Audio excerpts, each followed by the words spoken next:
Hi, everyone, and welcome to our last live stream before the Kickstarter for Cthulhu Death May Die Fear of the Unknown launches on the 26th. My name is Elena. I am joined today by designers Rob Daviau and Marco Portugal. How are both of you? Let's start with Rob, since he's a new face here. You've never joined us before, right, Rob? I have not joined you, so I'm doing well. It's a nice Friday afternoon here up in New England. It's a beautiful fall day. I'm excited about this game, so I'm good. How are you, Marco? Oh, I'm fine as well. I'm in Brazil, just like you, Elena. I'm actually in Rio right now. I live in São Paulo, but I'm my brother's house here in Rio today. Charming place with a guitar and a plant that's alive, which is more than I can say of my plants.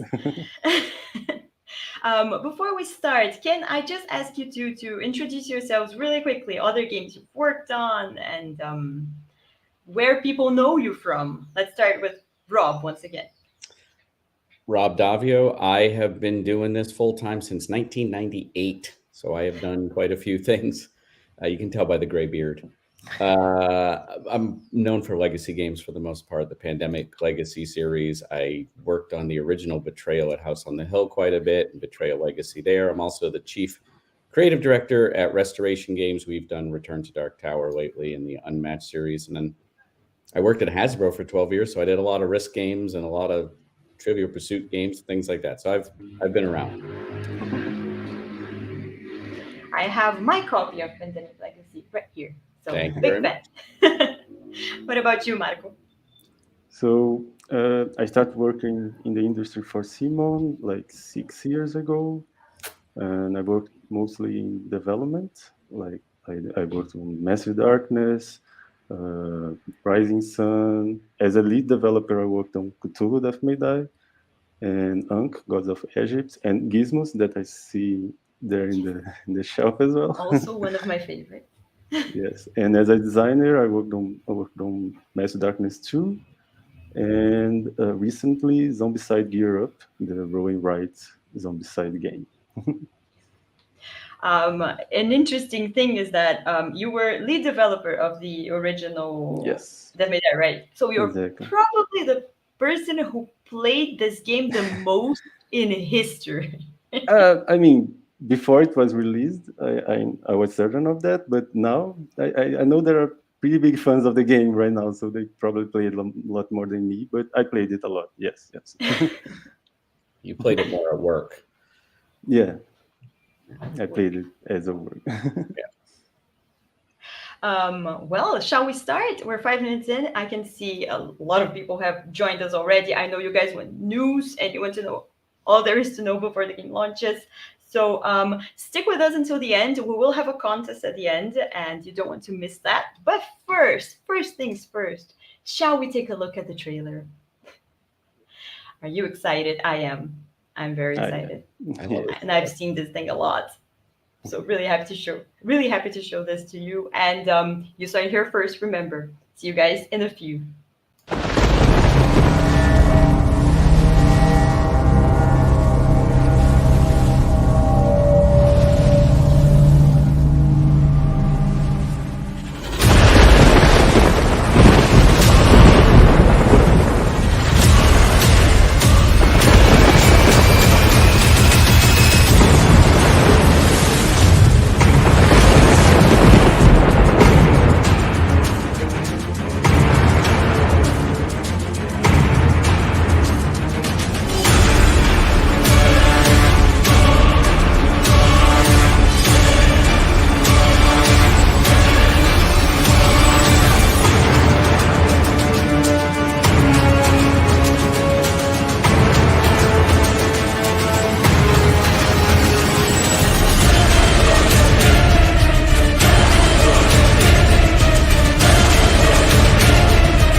great. Thanks for coming. That's it. That's a live show. Yeah, oh, How we are can you only top that? 5 days away. Oh my God.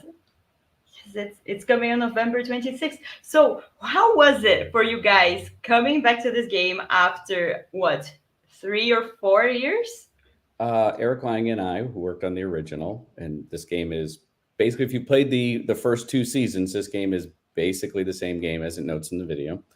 And then was away even longer because Eric was at Simon at the time. So I turned it over to Marco and Eric and the internal team. And then it's been 5 years for me Yeah. that I was away because it was another year and a half of development time. Yeah. Yeah. It was a long time of development because there are a lot of content for Kickstarter, right? So it took a long time in development as well. Yeah. Yeah. It was, so I remember last year, 2 years ago, sometime during the pandemic, when time was just a big mushy blob, and we started this one. I went back and I had to play it a couple times to remember, all the little things, not how the game played, but the little design details that we had put in there. I'm like, that's right. It had been that long. Which isn't to say I don't play that game. It's one of the few games I've designed that I like playing. But that means I play it a little bit, not a lot. Yeah, I gotta say that it's one of the games that I worked on that I really enjoy playing. Yeah, it's really good.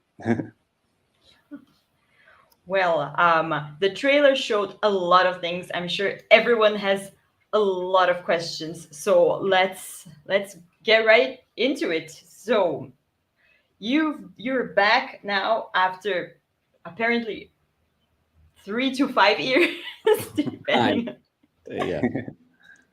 And well, what can you tell us about this? What can you tell us about this new standalone box, about season 3? How does it work? What can we expect? Okay. Let's start with Rob. Okay, start with me. So this is a standalone game. If you don't have the first two seasons, you can buy this and you get a complete game. If you do have the first two seasons, you'll find a few new things, which Marco will talk about, but you'll find a lot of the familiar stuff that you had before. There's no core rules that change. There's some additional modules and rules, but there's some new content that you'll see in the box. So everything from new tiles and characters, and we're going to get into that into a few minutes. It is chock full of miniatures, as you'd expect, and the core conceit is the same. Complete a ritual, make an elder one vulnerable for just this little bit, and then destroy them or send them back. You probably can't destroy them, but at least, kind of get them out of your hair for a while. You'll have insanities, you'll gain sanity, lots of interesting things will happen. I see a question here that maybe Marco can answer. Will the characters from the first and second seasons be used in this new game? Will season 3 characters be used in season 1 and 2? I'm looking forward to this release. This is my favorite game. Ah, that's so sweet. I had not read the last two sentences of the question.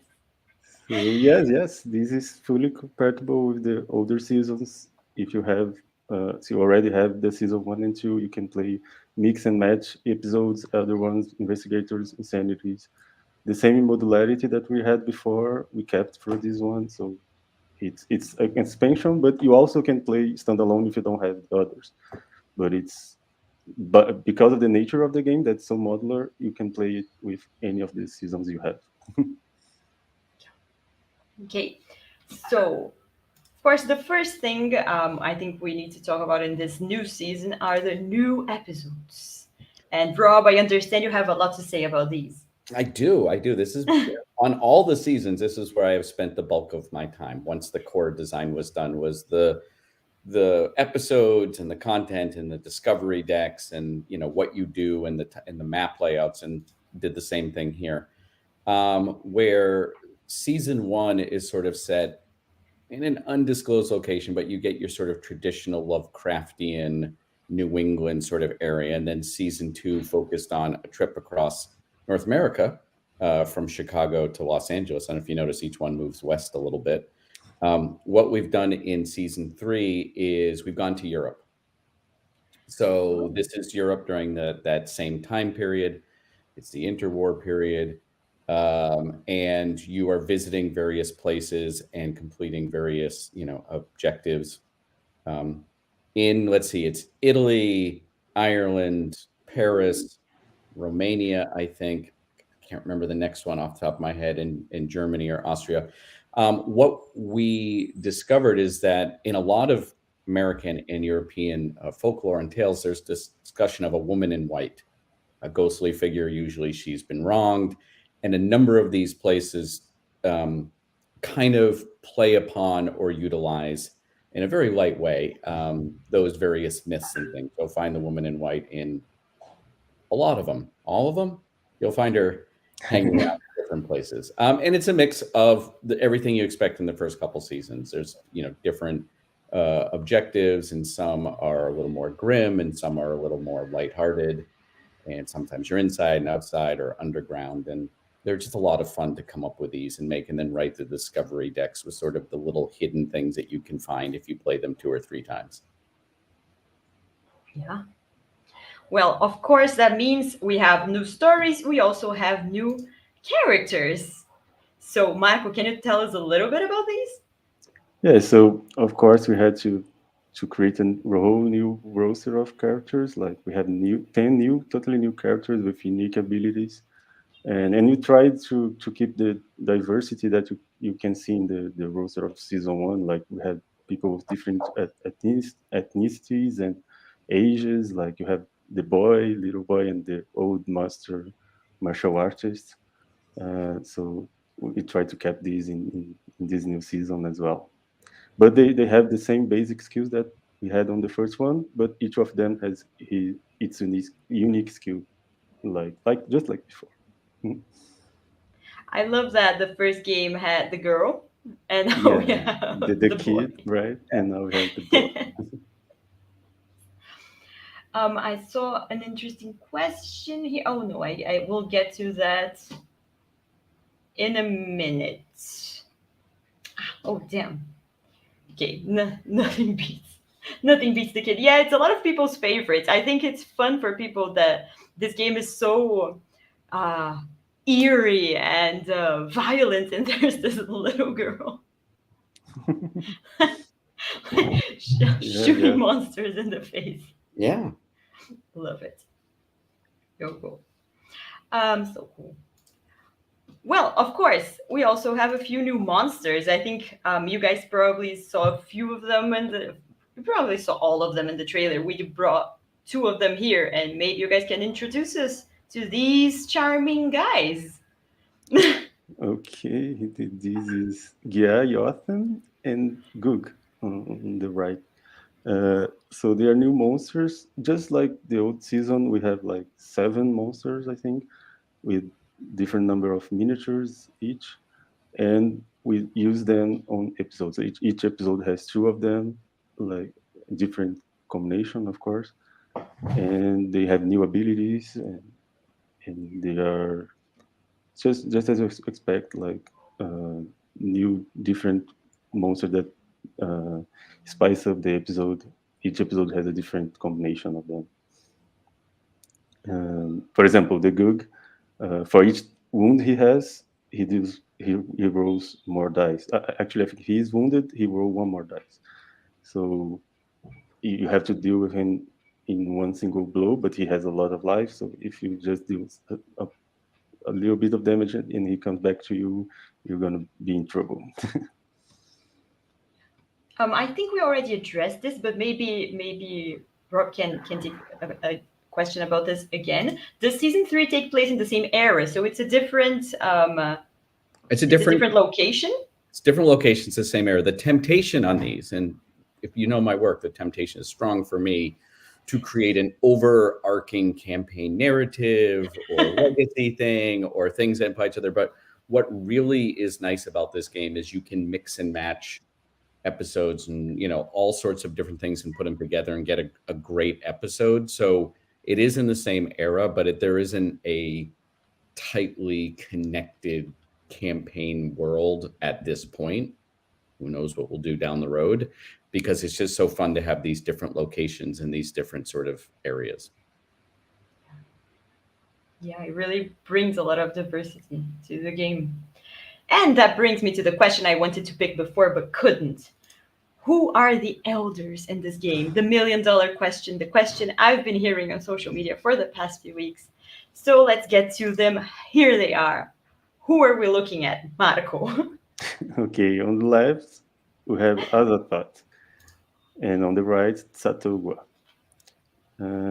So, as the first season, we have two different Elder Ones that you can mix and match with other episodes, and each of them has its own unique mechanic. This time, I tried to explore uh, using different tokens for each of them. For example, Satogwa has fatigue tokens that goes into your wounds and stress and makes you like have less stress and wounds available unless you rest and take them away from your board. And Azathoth, and he has these cosmic tokens that he places on enemies, and enemies become stronger with rolling more dice and having more health. And so we try to make each of them really impactful in the game. So the elder one you play with makes the experience very different. Yeah. I saw a few comments from yesterday's post about as a I don't know. I don't know. Me, Lovecraft did not provide me a pronunciation guide. Asking how can we possibly battle as a thought? How can this happen? And did you guys think about that? So the idea here, I mean, in the Lovecraft's lore, you don't actually face these monsters, these elder ones, right? So the idea here is it's just a spawn that you can see that how he appears in our world, and when we render them vulnerable, we can kill them. It's just like some form that we can see here in our world of this monstrosity that we can't even like describe. You have thoughts on that, Rob? Yeah, I mean, the whole conceit of the game really been some of the Lovecraft myths, right? Like the idea that these elder ones can be summoned and show up, and then you can shoot them in the face or whatever that you're doing is already a little bit of a wink of, okay, we're going to be a little playful with this mythos. So yes, when you have something that lives in the heart of the universe, the galaxy, a very big cosmic being and shows up, you have to kind of go, okay, well, this is an avatar or a manifestation or a small little section of it that it put into you. Mm-hmm. Yeah, it's not a documentary, and I just want to make that clear. No real elder gods were harmed in the making Nope, of not a this one. game.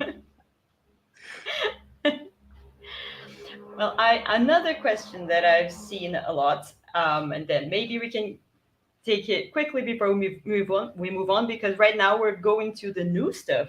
Right now, up until now, we were seeing the new older gods and the new monsters and the new investigators, but it's all familiar stuff. It's new content for a game we already know. From now on, we will see what's new in the game. But first, of course, in this new Kickstarter, we have the chance to get the first game, season 1. So before I throw this ball to you guys, the core box, like the season 1 core box and the season 2 expansion, those are available at retail. And if I'm not mistaken, we just had a reprint, so you can get them on stores. The core box themselves, the box that is available on retail, we can guarantee it will not be on the Kickstarter in any form. But of course, you want to know the Kickstarter stuff. And do we have news on that? Marco, can you tell us anything? Okay, so we hear the request, but we can't like be sure that we're adding the old stuff. Of course, it would be great, but it's on our radar, you know. So Yeah. a very definite maybe, strongly maybe. Who knows? We'll see. I'm in a lovely position of not knowing either. I asked the publisher not to tell me in the Kickstarter because then I'd have to remember what I could say and what I couldn't say. So I'm fascinated watching this. You watch this unravel like a like the You audience. made my job easy by not having to remember what I can and can't say. Well, so now moving on, as I said, to the new stuff. So, what is this and how does it work? Let's start with Marco. Okay, so this is a new module that you can add to the game. Like we said before, there are these old stuff that there are already exist that you can play with your things that you already have. But if you want to spice up your game, add new stuff, you can add the unknown rules. It's divided in two modules, actually, the unknown monsters and the unknown relics. And this is the unknown dashboard, where you place the unknown monsters that you randomize or choose during setup, and you add monsters from other episodes in any episode. Uh, and they uh, one thing that people requested for the first one, they said, "Oh, I really like the Migos. I really like the Fire Vampire. I would like to see them in other episodes, and we like to play with them a little more." And that's how we decided to allow this. You know, if you want to play with a specific monster that you like, you can add them to any episode now. So it's even more modularity to the game. You know, a new way to play. Of course, this makes the game a bit harder, but that's why we have this counterpart that are the unknown relics. So you add this unknown dashboard, place the monsters there. There's a small summary of the end of turn that previously we had this on the back of the rulebook, but now we have space on the dashboard to place it. So that's the dashboard, unknown dashboard. I think that, boy, I wish this game was harder is something that crossed absolutely no one's mind while playing this game. It's extremely hard to win. I have heard a couple people say that like Yeah, they've gotten the rhythm down and they feel like they can win most times, or if you play enough, you start getting a little bit of, I don't want to say, like you know what's coming, the beats, this elder god, what's going to happen in stage 2, and you know how these cards are going to work, and this mixes it up. Yes. yeah. So yeah, Yes. of course, there's a lot of people that find it harder already, but there are also a lot of people that want a harder challenge. So we're trying to please both audiences. You know, if you find it easy, you can make it harder with the unknown monsters. Speaking of, oh no, let's see a few cards first. So just an example of how this works.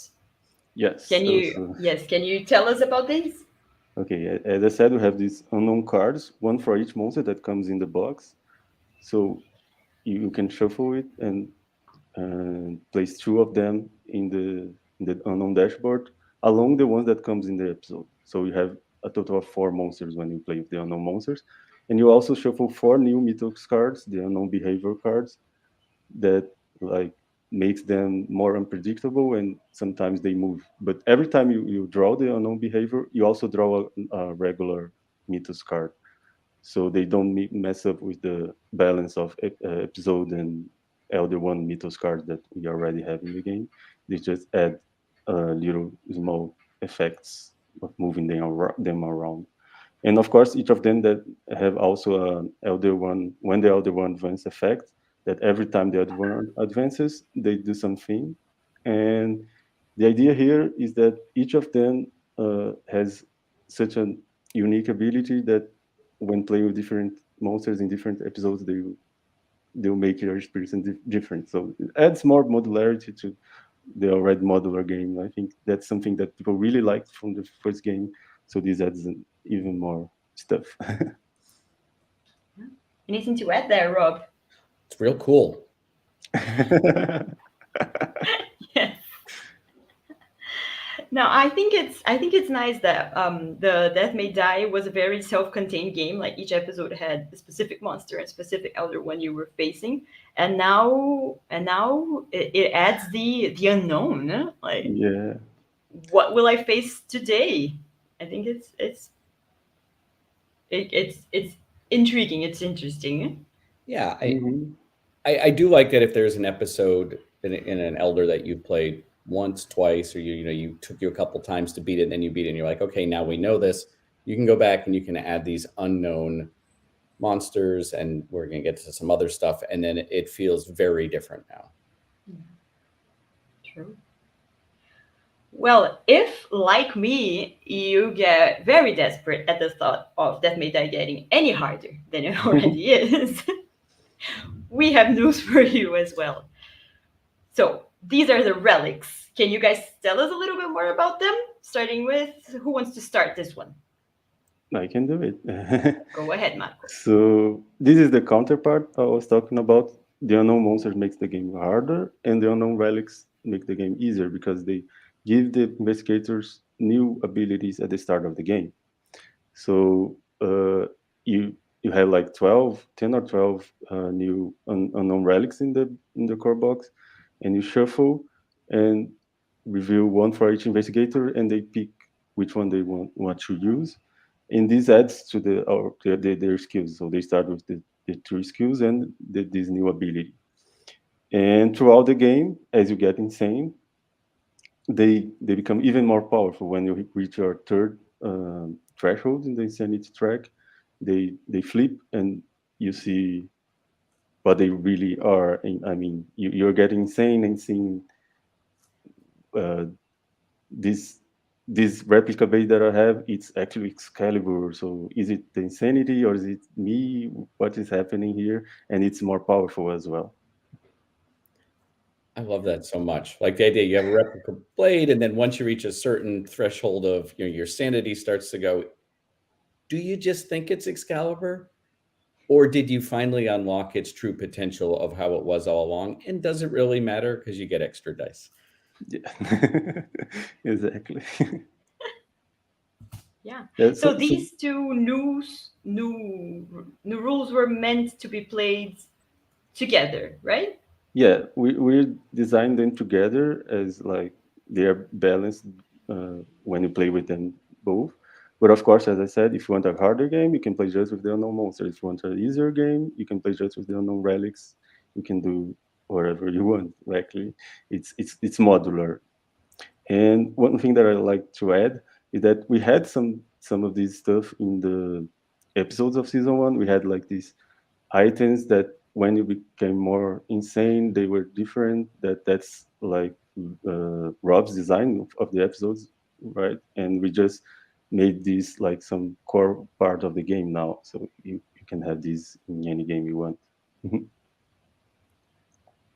I see a question here that I think is interesting. If you guys have questions, speaking of that, if you guys have questions, just send them in the comments. We'll be taking a few during the stream. Is there going to be a way of reducing sanity damage now, even if in a one-off way via relic? I'm trying to think. Okay. So this is something that we went through during the development of the first one, and something that we decided that we wouldn't have like how ways to reduce sanity, at least not many ways to reduce.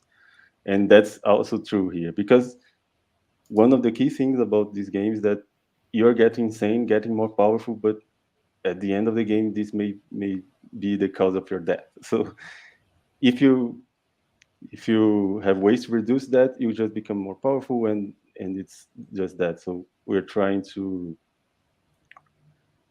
keep the balance of the game that way, that it's always a choice, a hard choice between, do I want to become more powerful and be closer to lose the game, or do I want to keep my sanity health safe, and that's why we don't have that many ways to reduce the sanity. Yeah, that was part of the early design with Eric. Yes. We were like, you can really dance around with a lot of power, but your window for mistakes is very, very small, or you can keep a larger sort of hit point cushion. I mean, it's a separate one, but you can heal wounds. You can keep a larger cushion, but you're not as powerful. And I think there's this really fun place to play in. But what makes it sort of agonizing and very sort of Lovecraftian is it's a one-way trip. Once you decide you're going to lose some sanity and you're going to get more powerful, it's not for a while and then we'll just kind of dial it back. It's like, nope, This is now your baseline. This is your basement. And I think, yeah, there's a couple things here and there, but it was supposed to be rare and unusual to go that way. And so it does lead, and I've seen some just amazing fiery deaths of characters as a result, like a real blaze of glory that we were trying to get to. We never wanted a quiet ending. They may happen, but we were trying for everything to get bigger and louder. Yeah, that is a trend in this game. Gets more and more desperate. I have a funny question here asked by Death May Die. Will there be new tiles, sir? If you don't know, what can I tell you? Yeah, I mean, we're the game. Why is the game asking us? Yes, there. It's new maps and new tiles. We have new locations and new tiles. So yeah, I mean, this is a standalone game, right? So you don't need anything else to play it. There's new tiles, but it's not just the old tiles in a new box. It's new tiles and new locations. I think very similar to the other ones, but it allowed us to do different maps.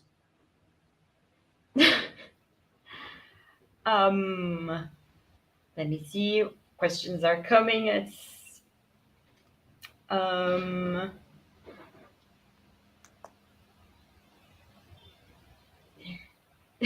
people are just commenting on the last questions picture. It was a perfectly fine picture. There was nothing wrong with it. Yeah. I saw a question a while ago that I now lost, but maybe we can answer it anyway. Are we going to see new insanities? Yes. We have a new set of insanities. In just like every other component in this new season, you can mix and match with the old ones and use new and old ones in the same game, however you like. The goal is the most modular game ever designed. I don't know if that's the goal. I just wanted to put it out there and say it. But yeah, the idea is mix and match as you like. Yeah.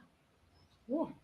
I see a question about the cultists, which we haven't addressed, so that could be interesting. So we have new cultists. We showcased their miniatures a while ago, I think this week. Do they play the same, or is there a variant? How do they work? They play exactly the same as the first one. They are talking about the comic book exclusives that we had like 4 variants that made the game a little bit harder. We are not adding this to the core box in this game. In this game, they are just regular cultists. We have new figures, like 3 new variants that you can add to have like different sculptures. I actually like to play with all different cultists, but they are the same as old, like 2 health and 2 dice, the same. Yeah, may I answer variants of a question that I keep seeing Okay. Of course. popping up? It's just about compatibility. We've talked about it, but I know some people might be coming into the presentation a little bit later. This is called... Like this one. Yeah. We're calling it Season 3, but Season 1, Season 2, and Season 3 are, you could call them red, blue, and green. You don't have to play one before the other. They don't build on each other. They don't get harder or more complex. Each one can be played individually, or you can mix and match pieces from all the various sets together. So I know some people, I saw someone say, like, I don't want to start at Season 3, I want to start at Season 1, which is entirely your right to do so. But it's not like starting in Season 3 of a TV show and you don't know what's going on. So it is a standalone game that is the whole idea is a game is modular, where you can take this scenario and these characters and this elder one, and now like these relics in this set, and you can put them together and make a Death May Die game from various components of the various boxes. So just wanted to give like an overall holistic note, because I keep seeing slight variations of this question popping up in the chat. Yeah. Yes. And I also keep seeing the questions about the Kickstarter exclusives. So I shall now announce the contest. I know we still have a little bit of time. We have a few minutes left, but let's just get to it. right? So the unspeakable box, a lot of you have asked about it. It's the box that contains the Kickstarter exclusives for season 1, and you can win one. This is the contest. This is today's contest. We'll be giving one away as a prize. All you have to do is comment below, not in the live chat, and the videos, the comments in the video itself. And well, it is spooky season, right? And Halloween is approaching fast. We are 10 days away. So what we want from you is, what would the Elder Gods costume as, and or what's their favorite Halloween candy? I'll be personally picking up the winner. So be creative. I trust you. This is a very requested item, as you can clearly see in the comments that do not let me lie. So I count on you and your creativity. You have until the end of Sunday. I'll be picking the winner on Monday. So I trust you. Well, I think that's, in terms of content, that's what we had for today. Let's see if a few more questions pop up. And in the meantime, do you guys have anything you would like to add? Let's start with Marco. I'm really excited for the game. I mean, we've been working on it for a long time now, and it's good to finally be able to speak about it. You know, it's a game that I really love. As I said, I play it from time to time for fun. I play it a lot because of the work, but I also play it for fun with my friends. And I think Rob and Eric did an amazing design in the first one. And that's it. I'm really excited for the campaign. So I just wanted to thank everyone who showed up here and bought the game and played the game. It's one of the games that people come up to me at conventions or on Twitter and talk about the most. It just seems to have really resonated. It was a lot of fun to make. And I'm just happy that there's new content for it, because people have asked me recently, like right before this was announced, people were like, do you think there's a chance anymore? I'm like, well, who knows? And said he, knowing full well this is coming in a lie week. about this when required. It's just easier not to know what's in the Kickstarter, so I don't have to. Yes, that's our life in a nutshell, right? So I just wanted to say thank you. It's a lot of fun to make a game that gives so many people so much joy and a little bit of agony at the same time, but mostly the joy. Yeah, that's true. Well, thank you so much for joining me today. Thank you all for joining us. Remember the contest. The question is Elder Gods costume for Halloween and or favorite candy. Either one is fine, just in case that wasn't clear. So thank you all. Thank you both. And I guess I'll see you all soon. We'll have our weekend reviews in exactly 1 week, right? And then we'll have lots to discuss, I think. Lots of new stuff. Well. Okay, bye-bye. Thank you so much, and Thank bye. you. Bye.